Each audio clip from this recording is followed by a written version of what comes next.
News 19 और AKM 24 में विनीत महसूर जी आपका स्वागत है। नमस्कार। जय श्री राधे भैया। जय श्री राधे। अब विनीत जी एक युवा एंटरप्रेन्योर के रूप में हमारी जो टीम है वो आपसे बात कर रही है, उसके लिए आपको बहुत बहुत बधाई। धन्यवाद भैया। उत्तर प्रदेश एक वक्त था कि कोई फैक्ट्री लगाना नहीं चाहता था, सब लोग पलायन करते थे। लेकिन जब से भारतीय जनता पार्टी की सरकार आई है, खास तौर से योगी जी जब से आए, तो उत्तर प्रदेश में गाज़ियाबाद को काफ़ी बूस्टिंग मिली है। इसके पीछे क्या देखते हैं और थोड़ा सा अपना पृष्ठभूमि बताइए। भैया विनीत महेश्वरी मेरा नाम है जी। गाज़ियाबाद ज़िले में ही मेरा जन्म हुआ, मोदी नगर में। अच्छा। मेरे पिताजी मोदी सिल्क में जॉब करते थे और मोदी सिल्क बंद हुई, वो हमारे लिए बहुत अच्छा हुआ। बंद होने के बाद हम लोग व्यापार में आए।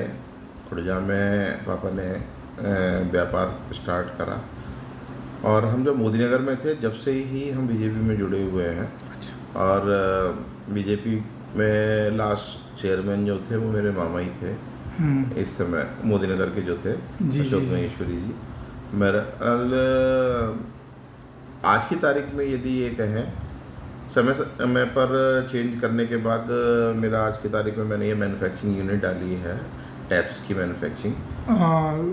गाज़ियाबाद में कहाँ पे डाला आपने? गाज़ियाबाद में मेरठ रोड इंडस्ट्री एरिया में है।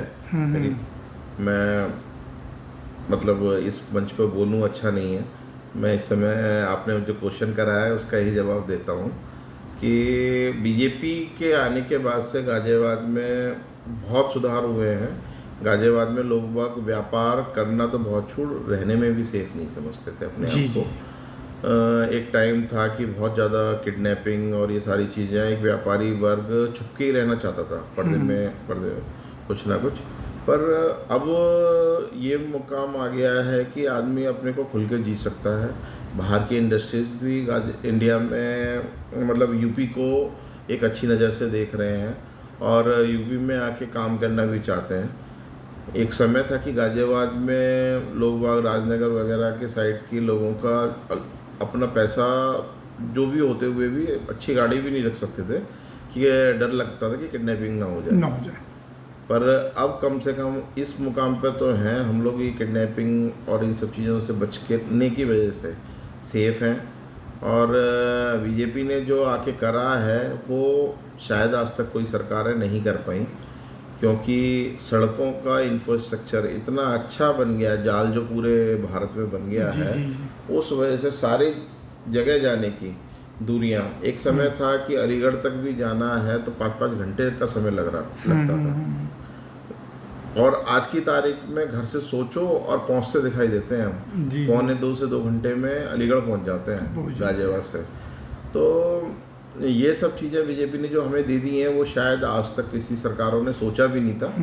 और जो उनकी सोच की वजह से ही आज हमारी लाइफस्टाइल एक अच्छी हो गई है और हम अच्छे तरीके से अच्छे सौहार्द के माहौल में रह पा रहे हैं। विनीत भाई, पलायन बंद हो गया और यूपी का जहाँ जैसे कि महाराष्ट्र वगैरह में होता था द्वितीय दर्जा माना जाता था, वो भी समाप्त हो गया।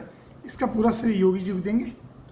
भैया पलायन बंद नहीं हो गया, उल्टा यूपी में लोग बाग आ रहे हैं इस समय। आप गाज़ियाबाद के आसपास के एरिया के जितने इंडस्ट्रीज हैं, इंडस्ट्री एरिया बसे हैं, नए 25, 40, 50 जितने भी बसे होंगे, सारे इंडस्ट्री एरिया में आप देखो तो सही, उसमें यूपी के लोग कम है, बाहर के लोग ज़्यादा हैं। तो पलायन सब तो आपका ये खत्म हो गया, उल्टा लोग बाग यहाँ आ रहे हैं। और अगला क्वेश्चन क्या था आपका? ये कि भाई हमारा जो है आज के डेट में मतलब नंबर 1 प्रदेश के कागार पे उत्तर प्रदेश आगे बढ़ रहा है, उसमें कोई क्वेश्चन मार्क नहीं है भैया। जब यहाँ पे बड़ी बड़ी इंडस्ट्रीज को लाने के लिए सरकार हमारी काम कर रही है ना, तो नेचुरल है हमारा प्रदेश उत्तर प्रदेश की जगह नंबर 1 प्रदेश बनेगा। बस एक सवाल और बीजेपी का, फिर हम थोड़ा और बात करेंगे। सर 2027 के चुनाव आ रहा है, योगी जी ने जेवर नोएडा में और जेवर एयरपोर्ट जैसे क्षेत्रों में बहुत काम किया, तो क्या लगता है कि इस बार योगी जी तीसरी बार भी मुख्यमंत्री बनेंगे? कोई क्वेश्चन मार्क आपको दिखाई दे रहा है क्या? या योगी जी की जगह कोई दूसरा चेहरा आपको दिखाई दे रहा है क्या? और यदि हम उत्तर प्रदेश वाले यदि किसी दूसरे चेहरे को लेके आते हैं तो शायद हमारा प्रदेश दोबारा से इस लायक रहने लायक नहीं बनेगा। क्या हम लोगों को ये सोचना हमारा कर्तव्य नहीं है कि जो हमारे घर रहने लायक सेफ हो गया है उसको सेफ रखें? जब हमें सेफ रखना है तो नेचुरली योगी जी को लाना हमारे को उसके लिए कोई क्वेश्चन मार्क वाली बात ही नहीं है, बल्कि और ज़्यादा 100% उससे सख्ती से योगी जी तीसरी बार बनेंगे। 100% बनेंगे। राइट। अच्छा विनीत जी, एक बड़ा सवाल, चूँकि मैसूरी आप हैं और एक बिजनेस घराने से आपका शुरू से ताल्लुकात रहा है, उठबैठ भी बिजनेस घराने में है, एक बड़ा सवाल मैं ये पूछ रहा हूँ कि धीरे धीरे गाज़ियाबाद में इंजीनियरिंग कॉलेज की बाढ़ आ गई थी, उसके बाद उसमें रुकावट आई, सीटें भरना कम हो गई, तो एनसीआर एक तरह से बेंगलोर की तरह एक एजुकेशनल हब बनने के कागार पे था। लेकिन जो मुझे अब जो ग्राउंड रिपोर्ट दिखाई दे रही है कि एनसीआर जो है इंडस्ट्रियल हब बनने के कागार पे है। समझ रहे हैं मेरी बात? तो ये इंडस्ट्रियल हब जो है किस रोज जाएगा, क्या क्या चीज़ें और बुलंदी पे पहुंचेगा? एक बार गाजियाबाद भैया, अब गाजियाबाद का क्षेत्रफल ना केवल गाजियाबाद नहीं रह गया। आप शायद गौर करें, इधर हापुड़ तक, इधर मेरठ तक, इधर चले जाओ तो लगभग बुलंदशहर तक, कहीं आपको गाजियाबाद की कोई जगह खाली दिखाई दे रही है? जब गाजियाबाद का मतलब क्षेत्रफल इतना बड़ा हो गया तो उसमें काम, व्यापार और गाजियाबाद ज़िला एक यूपी का एक अपने आप में बहुत बड़ा मतलब टैक्स पेयर आज भी है और भविष्य में भी रहेगा, तो उसमें गवर्नमेंट के लिए तो फ़ायदेमंद है। बिल्कुल बिल्कुल। अच्छा, जो हमारी इंडस्ट्रियल बेल्ट है गाज़ियाबाद में, उसमें कुछ और बड़े बदलाव की आवश्यकता है? यूपीएसआईडीसी या उत्तर प्रदेश सरकार या नगर निगम इन लोगों से कुछ अपील करना चाहेंगे? वैसे तो गवर्नमेंट की तरफ से बहुत सपोर्ट अब पहले के मुकाबले बहुत होने लगी हैं और इंफ्रास्ट्रक्चर, सड़कें बहुत अच्छी हो गई हैं, नाली पानी की सुविधा, बिजली की सुविधा नगर पालिका जीडीए द्वारा रेगुलर दी जा रही है। और यदि कोई चीज़ हमें रिक्वायरमेंट यदि किसी को जीडीए से चाहिए होती है तो बहुत आसानी से अब चीज़ें मिल जाती हैं और अधिकारी भी सुनते हैं आज की तारीख में। तो इसलिए ऐसी कोई विशेष नीड तो मुझे इंडस्ट्री एरिया में इसमें नहीं दिखाई दे रही, और बाकी जगह जगह पे कुछ नए इंडस्ट्री एरिया में होगी भी। तो इस चीज़ को कहना बेकार है कि गवर्नमेंट की कोई सपोर्ट नहीं है या अधिकारियों की कोई सपोर्ट नहीं है, दोनों तरफ से पूरी सपोर्ट चल रही है। पूरी सपोर्ट है। और मैं भी इंडियन इंडस्ट्री एसोसिएशन IIA के साथ जुड़ा हुआ हूँ और IIA भी अपने व्यापारी भाई को, मैन्युफैक्चरर्स को गवर्नमेंट से कोई भी सपोर्ट दिलवाने में पूरा तत्पर रहती है। राइट सर, अब रोटरी क्लब गाज़ियाबाद विकास के पूर्व अध्यक्ष भी रह चुके हैं। बस 2 मिनट 3 मिनट और लूँगा सर मैं आपका। विनीत जी, युवा हैं आप, मैं देखता हूँ कि आज के समय में युवा बहुत भटका हुआ है। इसके पहले भी मेरी एक मीटिंग हो रही थी, उस पर बातचीत हुई थी, किसी न किसी गलत रास्ते पे है। कब आपने सोचा कि आपको पढ़ाई ख़त्म करने के बाद, मेरी बात को समझिए गंभीरतापूर्वक, कि इंडस्ट्री लगानी चाहिए, एक नया एक इंटरप्रेनर के रूप में आप सामने आए? फिर मैं पाइप फिटिंग की ट्रेडिंग कर रहा था। अच्छा, ट्रेडिंग लाइन में थे आप? हाँ, मैं ट्रेडिंग लाइन में था। मैं अपने ब्रांड में चीज़ें बनवा रहा था और सेल करता था आगे।